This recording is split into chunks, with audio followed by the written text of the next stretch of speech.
मैं हूं श्यामन मिश्रा और नाहिल न्यूज़ के यूट्यूब चैनल पर मैं हार्दिक स्वागत करता हूं विवेक मिश्र नाहिल और सुमित शुक्ला जी का। आज जो चर्चा पर चर्चा होनी है प्रमुख मुद्दा है कि लव जिहाद कैसे किस तरीके से हमारी जो माहौल है जो फिजाओं में घुल चुका है और इससे किस तरीके से कौन सी हमारी योजनाएं हो सकती हैं, कैसे हम अपने बच्चों को ऐसी परिस्थितियों से बचा सकते हैं, इन तमाम चीज़ों पर चर्चा करेंगे। सबसे पहले इन लोगों का स्वागत करते हैं और सुझाव विवेक जी स्वागत है आपका, सुमित शुक्ला जी स्वागत है। और सबसे पहले इस चर्चा में जुड़ने के लिए कुछ सवाल हैं, कुछ भूमिका बनाते हो लव जिहाद क्या है ये आपसे पूछूंगा। उसके बाद में इसके ये किस तरीके से हमारी फिजाओं में खुला हुआ है और क्या हमारा परिणाम, इसके परिणाम क्या हैं और कैसे हम इससे निजात पा सकते हैं, इन तमाम चीज़ों पर बात करेंगे। तो क्या लगता है आपको लव जिहाद जैसी चीज़ ये हमारे समाज में एग्जिस्ट करती है अथवा नहीं? देखिए, इस्लाम जिस दिन से पैदा हुआ उसी दिन से उसकी जो आत्मा है वो जिहाद में बसती है और उनका प्रथम दिन से ही ये लक्ष्य है, एकदम क्लियर कट उनका लक्ष्य है कि जब तक एक भी काफिर जिंदा है, काफिर अर्थात जो अल्लाह को नहीं मानता, उसके रसूलों को नहीं मानता, ईसा मूसा और मोहम्मद और जिब्राइल को नहीं मानता, वो सभी काफिर है, अर्थात नॉन मुस्लिम जितने भी है वो काफिर हैं। और जब तक एक भी काफिर जिंदा है तब तक इस्लाम की जिहाद की जंग जारी रहेगी। 1400 वर्षों में इसके प्रमाण है। लव जिहाद क्या है उसी विषय पर आ रहा हूँ। 1400 वर्षों से लगातार वो, जब तक लोकतंत्र नहीं था, जहाँ वहाँ लगातार तलवार के दम पर इस्लाम का प्रसार करते रहे, वहाँ की बहन बेटियों की मंडियाँ लगाते रहे, उनको जौहर करने के लिए विवश करते रहे, उनकी इज्जत आबरू को लूटते रहे। लेकिन जब लोकतंत्र बन गया, संविधान हो गया, तो उसके अनुसार उन्होंने प्यार को हथियार बनाया। उसे ही कहते हैं लव जिहाद। प्यार जो है वो जिहाद और लव जिहाद के माध्यम से अपनी पहचान को छुपाकर अपनी जनसंख्या को बढ़ाने के उद्देश्य से गैर मुस्लिमों की बहन बेटियों को झूठे प्यार के प्रोपेगेंडा में फंसाकर उनको अपनी ओर आकर्षित करना, उनका ब्रेन वॉश करना और आवश्यकता पड़ने पर तंत्र मंत्र का भी सहारा लेना और उसके उपरांत जब उनसे निकाह कर लेना, निकाह करने के बाद कई बार तो तुरंत ही निकाह के बाद उनको जब उनको सच्चाई पता चलती है कि ये मुसलमान है, विरोध करती है, तो तुरंत ही उनकी हत्या कर देना। ऐसे तमाम बलरामपुर हो चाहे अलीगढ़ का वो टप्पल हो, ऐसे आपको हजारों उदाहरण मिल जाएंगे। और यदि लड़की एडजस्ट कर भी लेती है, चलो मुस्लिम हुआ कोई बात नहीं, मैं अपने घर परिवार से विरोध में जाकर आपसे शादी कर चुकी हूँ तो ठीक है, मैं मैनेज कर लूंगी, मुसलमान भी बन जाऊंगी, तो उसको 3 साल में 4 बच्चे पैदा करके बच्चे पैदा के लिए विवश किया जाता है, गौमांस खाने के लिए विवश किया जाता है, उसको बुरके में रहने के लिए विवश किया जाता है। कितना एग्री करते हैं आप सुमित शुक्ला इनकी बात से, विवेक जी की बात से आप कितना एग्री करते हैं? लव जिहाद एडजस्ट करता है आपकी नजर में या नहीं करता है? बिल्कुल। अगर करता है तो ये किस तरीके से, आपके सामने कोई ऐसा दृष्टांत दे सकते हैं? विवेक मिश्रा जो भी कह रहे हैं वो बिल्कुल सही कह रहे हैं। आज हम लोग सोशल मीडिया से जुड़े हुए हैं और ऐसा कोई दिन नहीं छूट रहा होगा जब ऐसा कोई प्रकरण उसमें ना आता हो कि कहीं अजमेर से, कहीं राजस्थान से, कहीं उत्तर प्रदेश से, कहीं देश भर के कोने कोने से, कहीं मेरठ से, तो इस तरीके से घटनाएं आई हैं जिसमें देखा गया है कि लड़का पहले तो नाम बदलकर लड़की से दोस्ती बनाता है। आमतौर पर क्या होता है, लड़की उसके जो भी फ्रेंड बनाता है आकर्षण में आ जाती है। क्या होता है, धीरे धीरे चैटिंग होती है, उसके बाद में वो उससे प्यार और मोहब्बत का नाटक शुरू होता है। इसके बाद में जब लड़की जाती है उसके साथ शादी करके, तब पता चलता है कि प्रदीप जो है वो असलम है या गुड्डू जो है वो मोइन है। यहाँ पर यही सबसे बड़ा पेंच होता है कि जब उसे पता चलता है, जब लड़की सब कुछ खो देती है, यहाँ तक कि अपने घर बार सबसे अलग हो जाती है, जब उसे पता चलता है कि हम जो गुड्डू जो तो उद्देश्य क्या होता है उनका? देखिए, उनका तो सॉफ्ट टारगेट होता है लड़कियाँ, उनका सॉफ्ट टारगेट होता है, उनका उद्देश्य ये होता है। उनकी देखिए संस्कृति अलग है, उनका सोच अलग है, हमारे यहाँ सिस्टम अलग है। हमारे यहाँ जो मानसिकता है, आखिर वो ये क्यों करते हैं, क्या उनका उद्देश्य क्यों चाहते हैं? बिल्कुल टारगेट फिक्स होता है भाई, क्यों चाहते हैं? देखिए उनकी एक अपनी संस्कृति है ना, वो उसको बढ़ावा दे रहे हैं। हमारे यहाँ उल्टा चल रहा है ना, हम अगर किसी अपनी संस्कृति को अपनाते हैं तो हम ही कहें, अगर विवेक कहें कुछ तो हम ही कहेंगे ये विवेक मिश्रा देखो पाखंड कर रहा है, ये तनुज ये कर रहा है। तो हमारे यहाँ की सोच बिल्कुल अलग है, उनकी सोच अलग है। उनका टारगेट है अपनी संस्कृति को आगे बढ़ाना। कुल मिला के लव जिहाद ऐसा है कि जब आप कोई मुस्लिम लड़का अपनी पहचान को छुपाकर किसी हिंदू लड़की को या फिर किसी और गैर धर्म की लड़की को फंसाता है और उसके बाद में उसको, जब वो उसके जाल में फंस जाती है, उसके प्रेम जाल में फंस जाती है और भावनात्मक तरीके से फंसने के बाद में उसको अपनी सच्चाई छिपाकर या फिर सच्चाई बताकर उससे शादी करके उसको अपने धर्म में ले जाते हैं और व्यवस्था जो उनके धर्म की जो कमियां हैं, जो हलाला है या तमाम बहु मुताहा है, पत्नी प्रथा तहर्रुश है। मुताहा है, तहर्रुश है, इसको जब ये सब लड़की समझती है कि अरे मैं इसमें आई हूँ और उसको नहीं पता होता है हलाला क्या है, मुताहा क्या है, तहर्रुश क्या है, जब उसको पता लगता है ये सब चीज़ें यहाँ हो रही है, तो चूंकि वो जिस परिवेश से आई है वो उसको सूटेबल नहीं होता है। क्योंकि उसने देखा है कि मैंने देखा है कि मेरे जो माता और पिता जो उनको कभी साथ देखा नहीं है, और यहाँ पर बहुपत्नी की प्रथा चालू है, यहाँ पर हलाला की प्रथा चालू है, तो वो उन चीज़ों को एब्जॉर्ब नहीं कर पाती और यत्र नारेस्तु होता है, पूजन्ते रमन्ते तत्र देवता के मार- वातावरण में पली बड़ी हो, मार दी जाती है। जिसने कन्या भोज खाया हो नवरात्रियों में,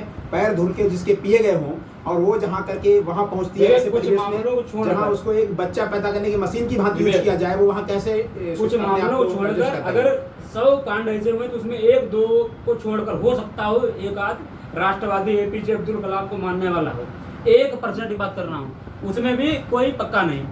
बाकी जितने भी हमने देखे हैं उनका एक ही टारगेट होता है, वो शरीयत के हिसाब से चलते हैं। देखिए पूरा उनके लिए समाज देखिए एक बात बहुतायत को सुनो, देखता सुनो। है, जिसका परसेंटेज ज्यादा होगा समाज उसको नहीं, नहीं, प्रतिनिधित्व करता है। जैसे उनका आप देखिए, जिस परिवार से आते हैं, मेरी आपके आपत्ति परिवार है, की मेरी आपत्ति है। आपके परिवार की छवि आपके परिवार के बहुतायत लोगों के माध्यम से ही बनेगी। सिर्फ आप अच्छे हैं तो आप उस परिवार के लिए जो आपका खानदान उसकी छवि को निर्धारित नहीं कर सकते। आपका जो बैकग्राउंड है वो आपके परिवार, क्योंकि वो सब चीजें उनके जेहन में है, उन्होंने यहाँ नहीं किया।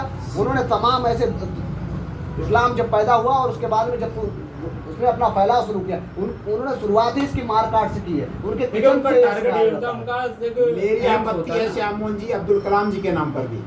मैं कहता हूँ अब्दुल कलाम जी ही नहीं, वो दुनिया का कोई आप एक अकेला मुसलमान खड़ा कर दो जो ये कह दे कि मैं कुरान से पहले संविधान को मानता हूँ। ये कहने वाला अगर एक मुसलमान मिल जाए, मैं मान लूंगा कि मुसलमान भी वो संविधान अतिरिक्त को विषय मानते है। हैं। आज हम विषय की बात कर रहे हैं लव जिहाद। अब जिस तरीके से जो ये प्रोपेगेंडा है, क्या इनकी फंडिंग हम तो यार यही उम्मीद करते हैं कोई कहे तो कम से कम। आगे ये फंडिंग ये देखिए, लड़कों के लिए कहाँ से देखिए, आता है? चाहे आप जाकिर नाइक को देखें, चाहे जितने भी मुस्लिम स्कॉलर हैं, मेरा सवाल सुनो सुनो मेरे आज ये सब इनका देखो इंटरनेशनल फंडिंग होती है, इसमें कोई छुपा हुआ नहीं है।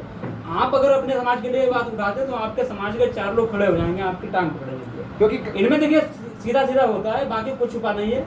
उन्होंने कहा कि उन्हें कहा जिहाद के लिए हम चलेंगे, दूसरे ने कहा चलो हम पैसे से करेंगे, तीसरे ने कहा हम अदर्स से मदद करेंगे। मतलब अपने जितने जिसका जैसा सोर्स होता है तो उस पूरा हिसाब एक से- चैनल इसमें हाँ दिखा। बिल्कुल, क्योंकि बिल्कुल अक्सर देखा गया उनका है एक तमाम ऐसे मुद्दे जहाँ पर ये लड़के फंसते हैं, तो देखा गया इनके पीछे एक बड़े वकीलों का सपोर्ट चैनल साथ रहता है। तमाम चीज़ें मुहैया कराई जाती है। अगर लड़के लड़की को भागा के ले जाते तो वो कहाँ गए जाएंगे, कहाँ रहेंगे, ये उनका पूरा सेटलमेंट पहले से होता है कि वो यहाँ आएंगे। इस लड़के को भगाने के बाद में उनके पूरे स्लीपर सेल्स हैं, और इसी वजह से वो इस सब चीज़ों में सक्रिय हैं। लड़के को लड़की पटाने के लिए, उसको अपने जाल में फंसाने के लिए बाइक्स मुहैया कराना है, तमाम चीज़ें जो हिंदू कल्चर है उसको समझने के बाद में उनको कलाबा बनवाना है, तिलक लगवाना है, दुर्गा पंडाल में जाना है, ये तमाम चीज़ें उनको करवाई जाती हैं। और शुरुआत में उनको ऐसे चॉकलेट ही बना के रखा जाता है कि ये बहुत अच्छा लड़का है, इसको धर्म बाकी जाति देखिए, सब ऐसा ना, चीज़ों से सुनो। कोई मतलब नहीं है, सिर्फ प्रेम का प्यासा है। किसी से कोई व्यक्तिगत हम लोग नहीं है कि किसी धर्म के खिलाफ कुछ करें, लेकिन आजकल जो घटनाएं घटी हैं, अभी हाल ही में देखा होगा मेरठ में घटना घटी थी, उसमें एक लड़के ने शादीशुदा लड़की से महिला से शादी की, प्यार का नाटक रचा, और उसके बाद पता चलता है कि उसकी जो डेड बॉडी थी बेटी के साथ में उसको भी मारकर उसमें दफना दिया। तो इस तरीके जो घटनाएं देखने को मिलती है, तब लगता है कि यार लव जिहाद जो है वाकई कुछ ऐसी अब जैसे ताजा मामला आप शाहजहांपुर का ले लें, लड़कियां एक लड़का कफील अहमद जिसने अपना कपिल बन के शादी कर ली। इस तरीके से ये बहुत सारे फैसले केवल शादी ही नहीं की श्याम मोहन जी, उसकी बहन और उसकी पत्नी जो कार्यकर्ता समाजवादी पार्टी का है, पहले उसकी बहन के साथ संबंध बनाए, उसके वीडियोज बना लिए, फिर वो वीडियो उसके भाई को दिखाए और उससे कहा कि अपनी पत्नी के साथ मुझे हम बिस्तर होने दो, अन्यथा मैं आपकी बहन के वीडियो सार्वजनिक कर दूंगा। उसकी पत्नी से भी संबंध बनाए, और उसके बाद भी जब उसका मन नहीं भरा तब जाकर के उसने उसको और ब्लैकमेल करना शुरू किया, उसकी अन्य रिश्तेदारी की बहन बेटियों के साथ बलात्कार करने का प्रयास किया। तब जब उसके सर से ज्यादा पानी हो गया तब उसने वो घटना सार्वजनिक की। चाहे कल काशीराम कॉलोनी का विषय लीजिए, की मानसिकता को समझिए आप, लेकिन जिहाद में लोगों के बीच में ही हो जाए तो वो प्यार हो सकता है। लेकिन जब एक 77 साल का बुजुर्ग 10 साल की बच्ची को अपने घर में ले जाकर उससे रेप का प्रयास करता हो, और बगल में रहने वाला दूसरा मुसलमान उसे बुरा सपना समझकर बोलने की बात करता हो, आप तब भी अगर उनकी मानसिकता को समझ नहीं पा रहे हैं और लव जिहाद को नहीं समझ पा रहे हैं, तो मुझे लग रहा है हिंदू समाज के लिए बहुत बड़ा दुर्भाग्य है। तो ये तमाम चीज़ें लगातार सार्वजनिक करी जा रही हैं, अखबारों में निकलता है। अब तो मीडिया, राष्ट्रीय मीडिया का मुद्दा बन चुका है, कई चैनलों पर डिबेट होती है लव जिहाद को लेकर। हम आप जागरूकता फैलाते हैं, तमाम पोस्टर्स आते हैं, इन सब के बावजूद भी अगर लड़कियां इनके जाल में फंस रही हैं, समझ नहीं रही हैं, तो उन लड़कियों के लिए क्या संदेश देना चाहेंगे? देखिए, लड़कियों नहीं, लड़कियों के अभिभावक के लिए संदेश ये है कि उन्हें चाहिए कि अपने बच्चों के ऊपर जो, देखिए, सबसे पहले जो गुरु होते हैं वो आप होते हैं, माता पिता होते हैं। अपने बच्चों में ऐसी भावनाएं करें जिससे उन्हें अपनी संस्कृति का बोध हो। उन्हें पता होना चाहिए कि हम किस परिवार से हैं, किस परिवेश से हैं, क्या हमारी संस्कृति है, क्या हमारी मर्यादाएं, क्यों। आखिर इस पर भी विचार करना चाहिए अभिभावक को भी कि आखिर हमारे बच्चे ऐसा क्यों करते हैं, क्या कहीं हमारे बच्चे और हमारे बहुत मामलों में ऐसा भी देखा गया जहाँ पर सिर्फ कुछ बच्चे नहीं, शादीशुदा युवतियाँ, हाँ, उसका देखिए दो तरीके होते हैं। मैच्योर भी देखो, उसके मैच्योर जाल में आते फंस हैं, जाते हैं। उसका कारण ये है कि कहीं ना कहीं पारिवारिक जो हमारे यहाँ संबंध होते हैं उनमें कहीं आपसी, कभी देखा गया कि पति पत्नी में जो आपसी विवाद होता है उसमें, क्योंकि हर कोई चाहता है कि ना, उससे कभी कभार ऐसा हो जाता है कि उसे लगने लगता है कि हमारा जीवन साथी है उसके साथ हमारा रहना ठीक नहीं। तो क्या होता है कि जो दूसरा पक्ष होता है वो ना एक शांति के लिए या कुछ भी कहें उसकी तलाश में भटकने लगता है, और सबसे सस्ता माध्यम जो उसे मिलता है वो तो सोशल मीडिया है। जितने भी कारण हैं उसमें आप देखेंगे सोशल मीडिया की सहभागिता है। अब उसको सोशल मीडिया पे कोई किस नाम से मिल रहा है, उस टाइम उसको ये लगता है कि ये हमारा सच्चा हमदर्द है। और देखिए, अगले का जो टारगेट है, फिक्स टारगेट है, उसे लगता है कि हमें किस तरीके से बात करनी है। तो इस मामलों में देखा कि जो परेशान होता है तो आदमी सामने वाला उसके हिसाब से ही बात करता है। यहाँ पर उनका सीधे सीधे अट्रैक्शन होता है, धीरे धीरे प्यार में बदलता है, फिर यहीं से होता है शुरुआत। फिर जो जीवन साथी को धोखा देना, परिवार को धोखा देना, ये आम बात हो जाती है। क्योंकि पहले जब एक बार किसी से अट्रैक्शन हो जाता है तब अपने परिवार और घर उसकी नहीं लगती है। तो युवाओं के लिए क्या संदेश दो, जो आपके पाले के युवा हैं उनके लिए क्या देना चाहेंगे? हमारी उम्र के हों या हमसे छोटे हों या हमसे बड़े हों, सबसे पहले अपनी संस्कृति देखिए, आप किस संस्कृति के हैं। अपने परिवार का मान सम्मान बहुत ज़रूरी है। और हम तो यही चाहेंगे कि सभी बच्चे जितने भी सोशल मीडिया जब तक दूर रहें वो दूर ही रहें, या तो सोशल मीडिया का उपयोग करें ना कि दुरुपयोग करें। विवेक जी, आप क्या संदेश देना चाहेंगे उन लड़कियों को, लड़कों को, अपने एक जो हमारे धर्म की जो लड़कियां हैं जो दूसरे लोगों से आकर्षित हो रही हैं, और दूसरी बात हमारे जो धर्म के लड़के हैं, इन दोनों के लिए आप क्या संदेश देना चाह रहे हैं? आपका क्या संदेश? देखिए, मेरा संदेश जो है वो एकदम स्पष्ट है कि वर्तमान समय प्रशिक्षित भेड़िए, मुसलमानों के रूप में प्रशिक्षित भेड़िए हमारी बहन बेटियों को अपना शिकार बनाने के लिए योजनाबद्ध तरीके से लगे हुए हैं, और उनके लिए एज का कोई बाउंडेशन नहीं है। वो आपके घर में पलने वाली, आंगन में खेलने वाली 5 वर्ष की बच्ची, और यहाँ तक कि अलीगढ़ के टप्पल कांड के बाद तो ये 5 वर्ष की एज भी ज़्यादा हो गई, वहाँ उन्होंने सिर्फ 2.5 वर्ष की ट्विंकल शर्मा को अपना शिकार बनाया था।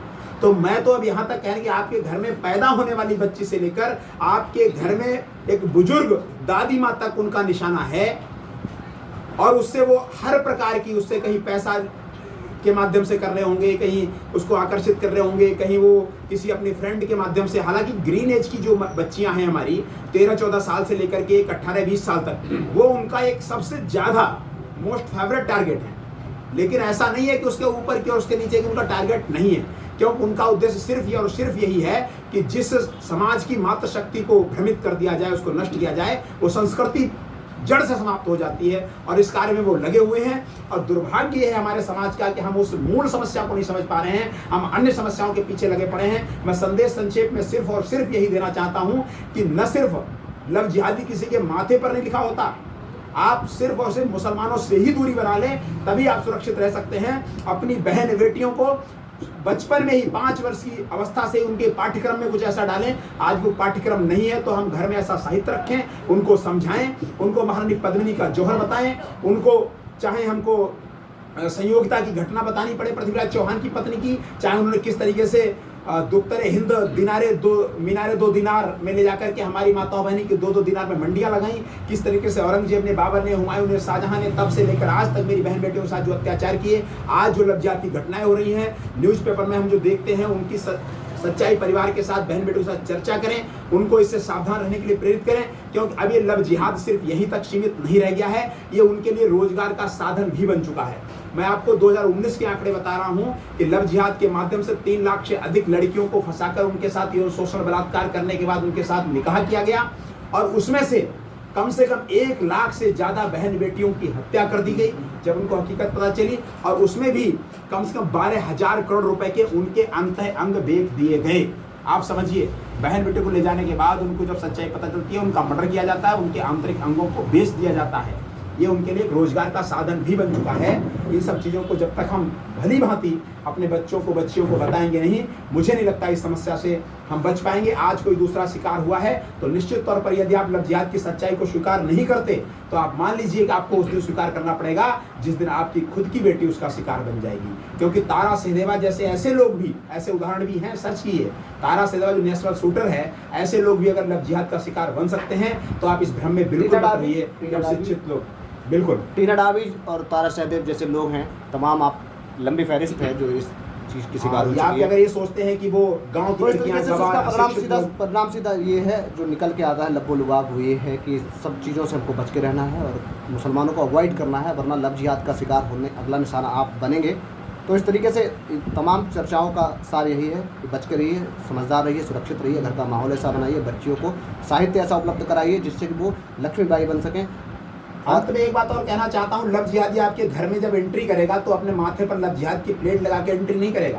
वो ये कह के नहीं आएगा सबसे पहले धारणा ये निकाल दीजिए मन से कि सभी एक जैसे नहीं होते, इस्लाम में सभी एक जैसे वो होते हैं। आपके घर में आएगा, आपकी शिक्षाएं, अगर आप अपने बच्चों को ये सिखाते हैं, शिक्षा ये देते हैं कि नहीं ये तुलसी माता है, ये गाय है, इसको नहीं मारना है, तितली को नहीं तोड़ना है, तितली को नहीं मारना है, ये तमाम चीज़ें हम सिखाते हैं अपने बच्चों को, लेकिन वो क्या सिखाते हैं? उनके परिवार का कॉन्सेप्ट ये है कि उनके किचन में छुरी चलती है। किस पे चलती है? खून बहाने के लिए छुरी चलती है। वो देखते हैं मीट बन रहा है उनके घर पे, तो उनके अंदर करुणा नाम की चीज़ नहीं है, उनका कोई रिश्ता नहीं है। जब माँ के दूध के अलावा कोई रिश्ता नहीं मानते तो वो क्या करेंगे, किस माहौल में लेके जाएंगे समाज को। तो इस तरीके से ये संक्षेप में ये बात रख दी गई और इसके बाद में हलाला, तहर्रुस और इनकी जो तमाम महिलाओं की क्या इज्जत है इस्लाम में, तो धीरे धीरे वो भी उजागर किया जाएगा और इसी तरीके से छोटे छोटे वीडियो के माध्यम से हम आपको बताएंगे। इस तरीके से आखिरी बात सुन लेते हैं, इनका संदेश सुन लेते हैं और वीडियो का समाप्त करते हैं। मैं अंत में सिर्फ यही कहना चाहता हूँ कि इस्लाम से दूर रहना ही लव जिहादियों से दूर रहने के बराबर है। कोई लव जिहादी माथे पर लव जिहाद की पट्टी चिपका के आपके घर में एंट्री नहीं करेगा, वो आपके बेटे का मित्र बनकर करेगा, वो आपकी समस्याओं में समाधान के लिए हमदर्द बन के आपके घर में एंट्री करेगा, वो आपके घर में ड्राइवर बन के एंट्री करेगा, वो आपके घर में पेपर वाला बन के एंट्री करेगा, वो आपके घर में दूध वाला बन के एंट्री करेगा, वो आपके घर में सफाई कर्मी, आपके कर्मचारी, सहायक बनकर एंट्री करेगा और अंत में आपको पता चलेगा कि आपकी वो बहन बेटी को लेकर के उसके जीवन को बर्बाद कर चुका है या उसको ले जाके गटर में फेंक चुका है, उसके जीवन को बर्बाद कर चुका है। तब आपको पता चलेगा वो लव जिहादी था। आप पहले से उसके माथे पर लिखी हुई प्लेट पढ़ करके नहीं जान पाएंगे कि वो लव जिहादी है। इसलिए लव जिहाद से बचना है तो इस्लाम से ही, मुसलमानों से ही दूर रहना है, ऐसा आप समझ लें। ऐसा अनुरोध समस्त युवाओं के लिए है और इसी के साथ ही हम वीडियो को समाप्त करते हैं। जय हिंद, जय भारत, वंदे मातरम, जय हिंदू राष्ट्र।